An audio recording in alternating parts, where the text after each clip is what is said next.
তুমি আমার হৃদয়ে থাকা একগুচ্ছ ভালোবাসা, তোমাকে শুধু ভালোই বাসা যাবে, পাওয়ার নেই কোনো আশা। তুমি আমার নও তো কী হয়েছে, তাই বলে কি তোমাকে ভুলে যাব? এতটাই কি সস্তা ছিলা? হতে পারে আমি তোমার কাছে সস্তা ছিলাম, তবে তুমি আমার কাছে আমার পুরো দুনিয়া ছিলা। কি ভাবছ, এ বোকা মানুষকে ধোকা দিয়ে জিতে গেছ? বোকা, তুমি এমন একটা মানুষকে হারিয়েছ যে কিনা তোমাকে দূর থেকেই ভালোবেসেছে। তুমি এমন একটা মানুষকে হারিয়েছ যে কিনা তোমাকে 10 জনের থেকে আড়াল করতে চেয়েছে।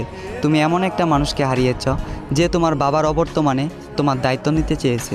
মিলিয়ে নিও, আমাকে একদিন তোমার মনে পড়বেই। যেদিন কেটে যাবে তোমার এই মিথ্যে ভালোবাসার ঘোর, সেদিন তুমি বুঝতে পারবে কে ছিল আপন আর কে ছিল পর। তবে সেদিন বুঝেও আর কোনো লাভ হবে না, কারণ আমি হারিয়ে যাব তোমার থেকে অনেক দূরে। তবে কথা দিচ্ছি তোমায়, তুমি ছিলে, আছো এবং আজীবন থাকবে আমার এই অন্তরে।